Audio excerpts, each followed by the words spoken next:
ان یدعون من دونہ الا اناثا، یہ تو نہیں پکار رہے مگر دیویوں کو، فیمیل دیویوں کو، مؤنس جو دیویاں ہیں ان کو پکار رہے ہیں۔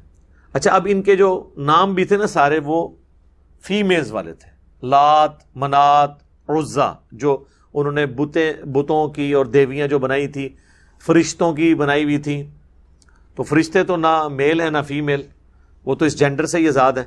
تو اللہ تعالیٰ ہمارا کہ یہ عورتوں کے ناموں والی انہوں نے دیویاں جن کو یہ پکار رہے ہیں۔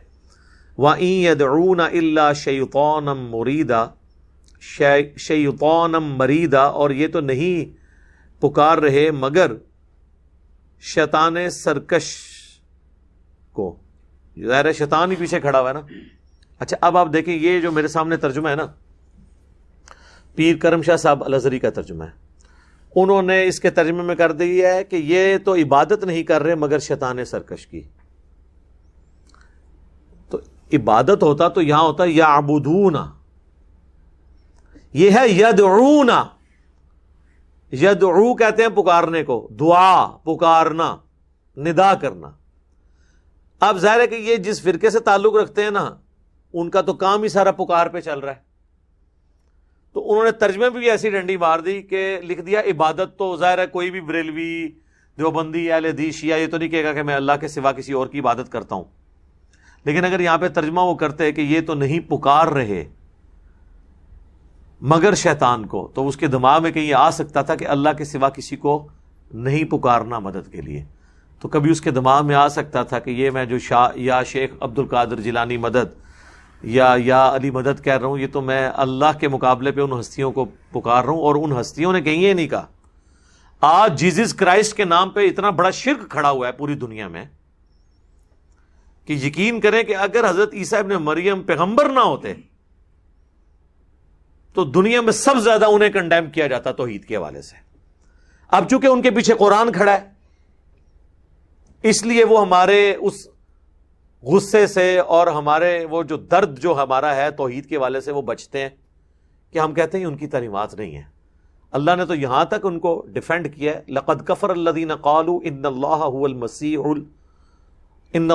الْمَسِيحُ ابْنُ مریم، بے شک وہ کافر ہیں جو یہ کہہ رہے ہیں کہ اللہ ہی عیسیٰ ابن مریم ہے۔ وَقَالَ الْمَسِيحُ، جبکہ مسیح نے تو یہی کہا تھا اپنے فالوور سے، اعبدوا اللہ ربی و ربکم، عبادت کرو اس رب کی جو میرا بھی رب ہے تمہارا بھی رب ہے۔ انہ من یشرک باللہ، بے شک جو کوئی اللہ کے ساتھ شرک کرے گا، فقد حرم اللہ علیہ الجنہ، تو بے شک اللہ نے اس پہ جنت حرام کر دی ہے۔ ومأواہ النار، اور اس کا ٹھکانہ ہے جہنم۔ وما للظالمین من انصار، اور ایسے شخص کا قیامت والے دن کوئی مشکل کشا مددگار نہیں ہوگا۔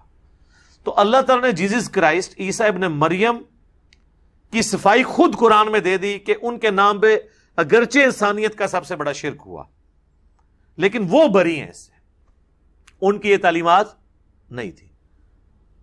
تو پھر سیدنا علی یا شیخ عبد القادر جیلانی وہ بھی بری ہیں، انہوں نے کہیں یہ تعلیمات نہیں دیں کہ انہیں پکارا جائے، ان کو تو چھوڑ دیں۔ یہ آپ کے دور حاضر میں ایک اتنی بڑی مثال ہے پیر نصیر الدین نصیر صاحب کی، ان کے تو قلم کی سیاہی بھی خشک نہیں ہوئی جو انہوں نے کتابیں لکھی ہیں، اعانت اور استعانت کی شرعی حیثیت، جس پہ انہوں نے غیر اللہ کو مدد کے لیے پکارنے کو شرک کہا، اس کی وجہ سے سارے بریلوی علماء اور پیر حضرات ان کے مخالف ہو گئے، اور پھر انہوں نے وہ جو دعائیہ نظم کہی، سب کا داتا ہے تو، سب کو دیتا ہے تو، اور وہ سارے الفاظ جو بریلوی مکتب فکر کے اندر بزرگوں کو پکارنے کے لیے یوز ہوتے تھے، انہوں نے ایک ایک لفظ مشکل کشا، داتا، حاجت روا اپنے شعروں میں سارے وہ اللہ کے ساتھ منسوب کر کے نہ ان کی پوری برین واشنگ کی۔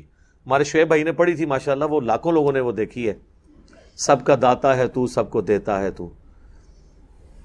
تو اس کے باوجود ان کو مرے ہوئے آلموسٹ 10 سال ہوئے ہیں، اور ان کے بیٹے ان کا عرس کروا رہے ہیں، بڑے بڑے بینرز لکھے ہوئے ہیں، حق نصیر یا نصیر، اور پتہ نہیں المدد، پتہ نہیں کیا کچھ لکھا ہوا ہے۔ یہ تو ہم نے اپنی زندگی میں دیکھ لیا ہے، اس ماڈرن دور میں 11 سال کے اندر ان کے اپنے بیٹوں نے وہ کام شروع کر دیے ہیں جس کے وہ خلاف پوری زندگی بولتے رہے. یہ واضح ثبوت ہے کہ پرانے بزرگوں کے ساتھ بھی اگر کوئی غلط بات منسوب ہوئی ہے تو اس کی کوئی ایشورٹی نہیں ہے کہ انہوں نے یہ سب کچھ کہا ہے، خصوصاً وہ لوگ جن کی ہمیں توحید ویریفائی ہو جاتی ہے باقی کتابوں سے. مثلا شیخ عبد القادر جیلانی کی کتاب ہے فتوح الغیب، اس کی شرح امام ابن تیمیہ نے لکھی ہے. توحید کا وہ آپ سمجھ لیں کہ سرچشمہ ہے، اور اس کے جتنے بھی زبردست قسم کے اقتباسات تھے نا، وہ پیر نصیر الدین صاحب نے ایک علیحدہ سے کتاب لکھی، الجواہر التوحیدیہ فی التعلیمات الغوثیہ. شیخ عبد القادر جیلانی کی تعلیمات کی روشنی میں ان کی کتابوں سے توحید کے موتی. یہ اتنی سخت کتاب لکھی ہے پیر نصیر الدین صاحب نے. ایک تو وہ شیخ عبد القادر جیلانی کے وہ سارے لیے، اس کے بعد جو انہوں نے اپنے الفاظ میں اس کی جو، میں کہتا ہوں جی کوئی یعنی اینٹی صوفی اتنے سخت الفاظ میں اسے کنڈیم نہیں کر سکتا جس طرح انہوں نے خود کیا. اور انہوں نے کہا میں خود اس مسند پہ بیٹھا ہوں. یہ پچھلے دنوں ہم نے جو ایک ویڈیو اپلوڈ کی تھی توحید سے متعلق 10 دھوکے، وہ آیت نمبر 48 سورۃ النساء کی، تو اس کے سٹارٹ میں ہم نے ان کی ویڈیو بھی چلائی ہے.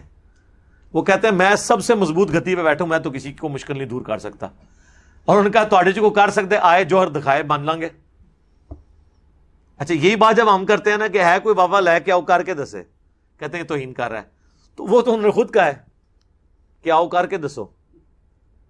چونکہ وہ بڑی ایک پرسنالٹی تھے اس لیے یعنی لوگ دبے الفاظ میں تو بولتے رہے لیکن اس طرح کھل کے سامنے نہیں آئے.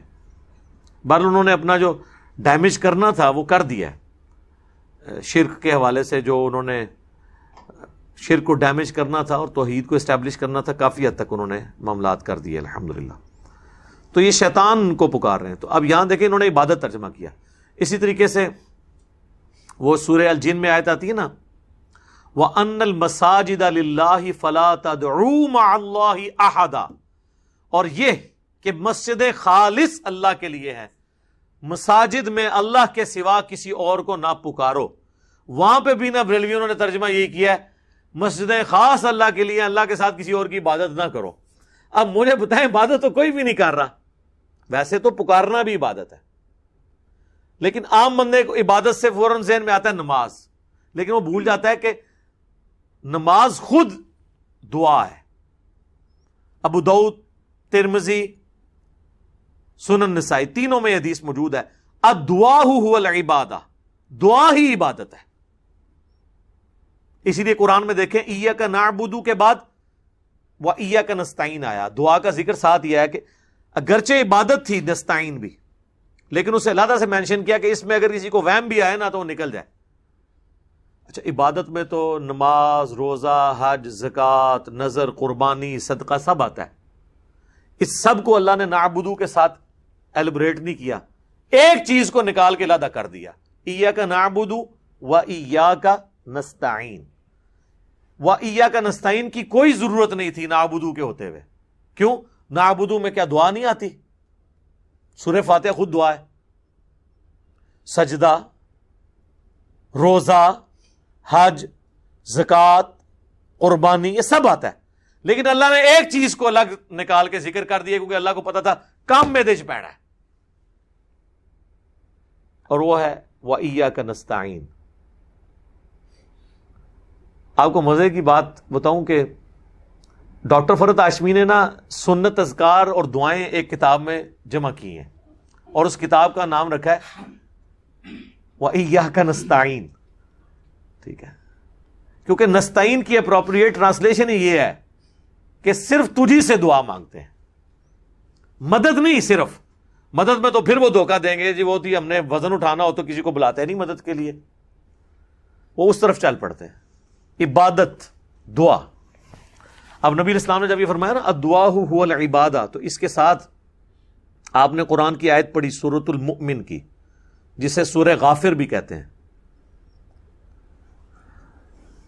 ان الذین یستکبرون عن عبادتی، سٹارٹ پہلے اس سے ہوا، آپ نے وہ پہلا حصہ پڑھا ادعونی استجب لکم، اے میرے بندو مجھ سے مانگو میں تمہاری دعا قبول کروں گا. ان الذین یستکبرون عن عبادتی، جو تکبر کریں گے نا میری اس عبادت سے، یعنی مجھ سے دعا مانگنے سے آر محسوس کریں گے، میں انہیں ذلیل و خوار کر کے جہنم میں داخل کروں گا۔ اللہم اجرنا من النار۔ تو اب اللہ نے کہا کہ جو دعا، اس ذکر کیا کہ دعا کرو میں قبول کروں گا، اور ساتھ کا جو عبادت سے تکبر کریں گے انہیں دوزخ میں ڈالوں گا، یعنی اللہ نے خود کہہ دیا دعا کو عبادت، اور نبی الاسلام نے اس کو دلیل کے طور پہ پیش کیا۔ آپ ذرا ان سے پوچھیں وَأَنَّ الْمَسَاجِدَ لِلَّهِ فَلَا تَدْعُوا مَعَ اللَّهِ أَحَدًا، میں یہ تدعو کا ترجمہ عبادت کر دیا آپ نے، ہو سکتا ہے وہ پھر آپ کے ساتھ گیم کھیلیں کہ جی وہ عبادت اس لیے کیا کہ دعا بھی تو عبادت ہی ہوتی ہے نا، ایڈے سیدھے نہیں جے یہ جلیبی نو زیادہ ڈنگے نے۔ اچھا یہ اگر آپ کی ہوتی نا منطق تو آپ کرتے کہ آپ لکھتے کہ اللہ کے ساتھ کسی کو نہ پکارو، اور بریکٹ میں یعنی کہ پکارنا ہی عبادت ہے، عبادت نہ کرو، پھر اسی توڑا اخلاص مان لیندے، پکڑ کے ترجمہ ہی چینج کر دیا۔ یعنی ہمیں عربی نہیں آتی، یہ تو لفظی اردو میں مستعمل ہے، اردو میں دعا مستعمل ہے نا، پکارنا۔ تدعو، تعبدون، یہ لفظ تو نہیں آیا، تدعو لفظ آیا، ترجمہ کر دیا عبادت۔ تو پوری نیک نیتی کے ساتھ نا اسلام کے اندر بگاڑ ان لوگوں نے داخل کیا ہے، پوری ہوشیاری کے ساتھ، اور اس کے پیچھے ریزن یہ تھی کہ چونکہ صدیوں کا بگاڑ آ چکا تھا، وہ کہتے ہیں یہ تو طے ہے کہ ہم جن بابوں کے ماننے والے ہیں وہ ٹھیک تھے، اگرچہ قرآن کی تعلیمات کی روشنی میں وہ غلط ثابت ہو رہے ہیں، لیکن اب کرتے ہی ہیں کہ قرآن کو ہی کسی طریقے سے بابے کا مرید کر لیتے ہیں، بجائے خود قرآن کے مرید ہونے کے نا قرآن کو مرید کر دیں بابے کا، تاکہ دونوں پیر بھائی بن جائیں۔ سر قرآن کو تو آپ کسی پیغمبر کے تابع میں نہیں لا سکتے، نبی علیہ السلام کو قرآن میں کئی جگہ یہ بات ارشاد ہوئی ہے، اور اس کا کلائمیکس ہے سورہ یونس۔ میں یقین کریں جتنی بار یہ الفاظ پڑھتا ہوں بندہ کانپ اٹھتا ہے کہ کس لیول کی گفتگو ہو رہی ہے۔ اس لیول پہ اتر کے بھی اگر کسی امت کو سمجھایا جائے، اس کے بعد بھی وہ امت کام ڈال دے، تو پھر سب دکھ ہی ہوتا ہے نا کہ اگر کتاب سلامت نہ رہتی پھر تو آپ کا گلہ ٹھیک تھا، کتاب بھی سلامت ہو اور حرکتیں یہ ہوں۔ وَإِذَا تُتْلَى عَلَيْهِمْ آيَاتُنَا، اور جب ہماری آیات ان پر پڑھی جاتی ہیں بینات روشن، قَالَ الَّذِينَ لَا يَرْجُونَ لِقَاءَ نَأْتِ بِقُرْآنٍ غَيْرِ هَذَا أَوْ بَدِّلْ، تو جو لوگ قیامت کے دن ہماری ملاقات کے امیدوار نہیں ہیں نا،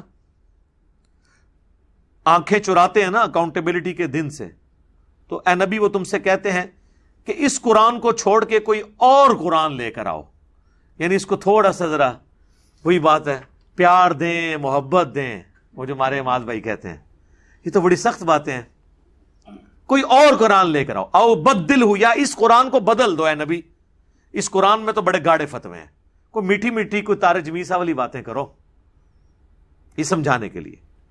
قل ما یکون لی ان ابدلہ من تلقاء نفسی، اے نبی تم فرماؤ کہ مجھے تو یہ اختیار ہی نہیں ہے کہ میں اپنی نفس کی خواہش کے ساتھ اس قرآن کے کسی حصے کو بدل سکوں۔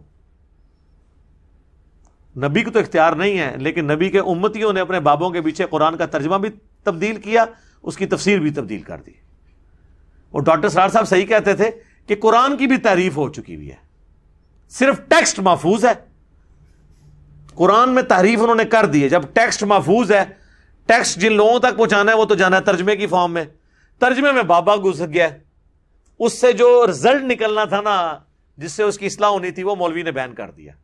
جب تدعو کا ترجمہ عبادت کر دیا تو انہیں عبادت بھی اللہ دی کرنی ہے اور بابے نو بھی پکارنا ہے، وہ ترجمہ جو چینج ہو گیا۔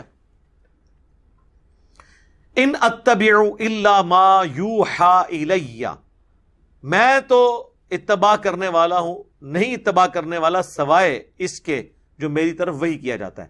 انی اخاف ان عصیت ربی عذاب یوم عظیم، بے شک میں تو خود اس بات سے ڈرتا ہوں کہ اگر میں نے بھی اپنے رب کی نافرمانی کی تو بڑے دن کا عذاب مجھے بھی آ پکڑے گا۔ نبی علیہ السلام کے بارے میں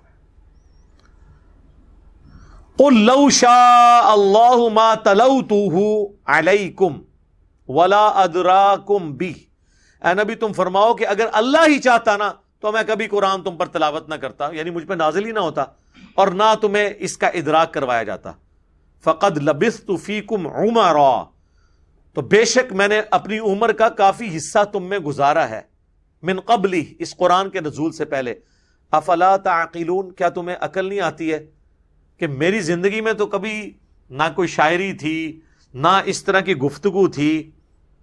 یعنی ایک بندہ جو سلیس زبان میں بات کرتا ہے اچانک وہ ردیف قافیوں میں بات کرنا شروع کر دے اور وہ کسی شاعر کے پاس بھی نہ جائے اور اتنی پرفیکشن کے ساتھ وہ گفتگو شروع کر دے جبکہ اس کی 40 سال کی زندگی لوگوں کے سامنے ہو. تو اللہ تعالیٰ فرما رہا ہے کہ تم نبی فرماؤ کہ میری زندگی پہ غور کرو، کہیں نظر آتا ہے کہ میں نے کبھی کسی شاعر کے بعد کوئی مشقیں کی ہوئی ہوں اور یہ میں نے یہ فن لرن کر لیا ہو، اچانک میں نے یہ سب کچھ کہنا شروع کر دیا. تو یہ اللہ نہ چاہتا تو نہ میں تم پہ تلاوت کرتا، مجھے تو خود بھی نہیں پتا، میرے اوپر نازل ہوا ہے اور مجھے اللہ تعالیٰ نے چوز کر لیا. فمن اظلم ممن افترى علی اللہ کذبا، پس اس سے بڑھ کر کون ظالم ہو سکتا ہے جو اللہ پر جھوٹ باندھ دے. یعنی یہ کہا جا رہا ہے کہ بالفرض اگر میں نے اللہ پہ جھوٹ باندھا نا کہ میں اللہ کا پیغمبر ہوں تو مجھ سے بڑا پھر ظالم کوئی نہیں ہے، لیکن یہ تو کوئی نہیں ہے. تو پھر اب اصل ظالم کون ہے؟ او کذب بآیاتی، یا پھر وہ سب سے بڑا ظالم ہوگا جو یہ ماننے کے بعد یہ اللہ کا کلام ہے جھٹلا دے. انہ لا یفلح المجرمون، بے شک اللہ تعالی ایسے لوگوں کو فلاح نہیں دیتا جو مجرم لوگ ہیں. وَيَعْبُدُونَ مِن دُونِ اللَّهِ، اور وہ عبادت کرتے ہیں اللہ کی، مَا لَا يَضُرُّهُمْ وَلَا يَنْفَعُهُمْ، جو نہ ان کو نفع نقصان دے سکتے ہیں نہ نفع. وَيَقُولُونَ، اور کہتے ہیں، هَؤُلَاءِ شُفَعَاؤُنَا عِندَ اللَّهِ، وہ کہتے ہیں یہ تو اللہ کے حضور ہمارے سفارشی ہیں. قُلْ أَتُنَبِّئُونَ اللَّهَ بِمَا لَا يَعْلَمُ فِي السَّمَاوَاتِ وَلَا فِي الْأَرْضِ، کیا تم اللہ کو ایسی بات بتا رہے ہو جو اللہ کے تو علم میں آسمانوں اور زمین میں موجود ہی نہیں. ہوئے ہوئے ہوئے، سبحانہ وتعالی عما یشرکون، پاک ہے وہ ذات سب سے بلند اونچی ہر اس چیز کے شرک سے جو اس کی طرف تم منسوب کرتے. ویسے تو یہ چھوڑنے کو دل ہی نہیں کرتا سورہ یونس، یہی چلنی شروع ہو جانی تھی آگے. یہ تو وکھرا جہاں ہے سر، یہ جہاں ہی کچھ اور ہے. تو اب اللہ تعالیٰ کس طرح کھول کھول کے چیزوں کو بیان کر رہا ہے، لیکن یہ ان کے لیے جو قرآن کو سن لیں. جو قرآن کو نہیں سنیں گے ان کے لیے